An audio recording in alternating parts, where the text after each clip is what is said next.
Écoute tes besoins. Bonjour. Aujourd'hui, on va parler d'un sujet qui te concerne, moi aussi, les besoins. Mais pas juste les besoins de base comme manger, dormir. Non, non.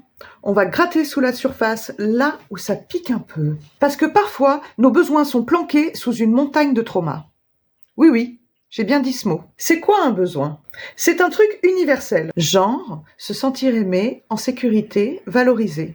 Rien d'extravagant, hein? Et pourtant, pour beaucoup d'entre nous, ces besoins sont devenus des concepts abstraits. Pourquoi? Parce que quand t'as grandi dans un environnement où l'amour c'était conditionnel, où la sécurité ressemblait à un épisode de koh-Lanta, où ton opinion valait autant qu'une chaussette trouée, bah devine quoi? Tu apprends à ignorer tes besoins. Manque d'amour, négligence, maltraitance.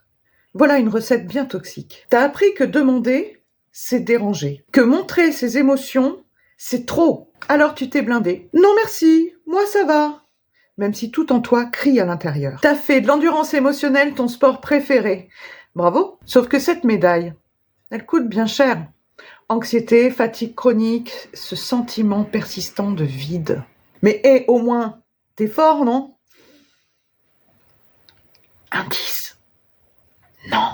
C'est pas que t'es nul pour reconnaître tes besoins, c'est que ton cerveau s'est adapté. Il t'a dit, oublie ça, concentre-toi sur survivre. Sauf que maintenant, t'es coincé dans ce mode. Et demander de l'aide, ou pire, te dire, je mérite d'aller bien, c'est comme parler en langage extraterrestre. Mais rassure-toi, on peut réapprendre. Oui, même toi. La vraie révolution, c'est de te dire, j'ai le droit d'exister au-delà de mes blessures. Prendre soin de soi, c'est pas être égoïste, c'est pas faiblir. C'est dire à ton toi intérieur, celui qu'on a ignoré pendant des années, hé, je te vois, tu es important. Et ça commence par écouter. Pas forcément tout changer d'un coup, juste t'écouter. Parce que quand tu te reconnectes à tes besoins, tu arrêtes d'agir en mode robot cassé. T'apprends à dire stop, à demander, à respirer.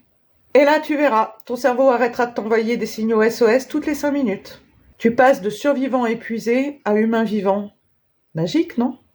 Alors la prochaine fois que t'as cette petite voix qui te dit « Non, t'as pas le droit, non, t'as pas besoin », regarde-la bien en face et dis-lui « Non seulement j'ai le droit, mais en plus, j'y ai toujours eu droit. » Allez, ciao!